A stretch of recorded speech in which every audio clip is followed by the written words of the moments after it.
अस्सलाम वालेकुम व्यूअर्स, मैं हूं आपका अपना एस्ट्रोलॉजर मोहम्मद सत्तार बाकर बुर्ज जद्दी कैप्रिकॉर्न। 12 मई से 18 मई का इस हफ्ते आपका सबसे अहम दिन 17 मई, जब स्यारा तारद और स्यारा मरीख दरबी हो रहा है, जो ज़हनी दबाव और बहस व तकरार की अलामत बन सकता है। काम और मालियात की बात करें तो इस हफ्ते आपको अपने काम के मैदान में कुछ रुकावटों का सामना हो सकता है।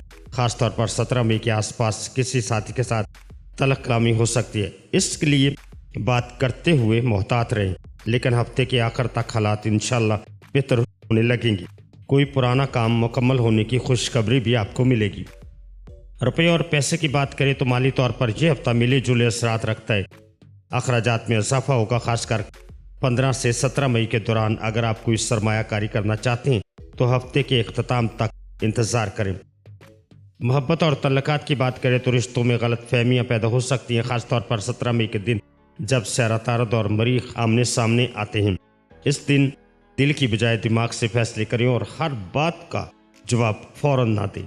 अगर आप शादीशुदा हैं तो अपने शरीक हयात से नरम लहजे में बात करें। सेहत और ज़हनी सुकून की बात करें तो थकन और नींद की कमी आपको महसूस हो सकती है। दिमागी दबाव बढ़ने का इम्कान है। ख़ास तौर पर 17 मई को आपके लिए बेहतर है कि रोज़ाना थोड़ी देर मुराकबा या खामोशी का वक्त निकालें। इस हफ्ते के लिए आपको मेरा मशवरा, आपका असल हथियार बुर्दबारी और खामोशी है। ख़ास तौर पर 17 मई को कोई भी बड़ा फैसला ना लें। अगर मुमकिन हो तो फ़िरोज़ी रंग इस्तेमाल करें और नीलम या नीला अकीक पहनना आपके लिए फ़ायदेमंद साबित होगा।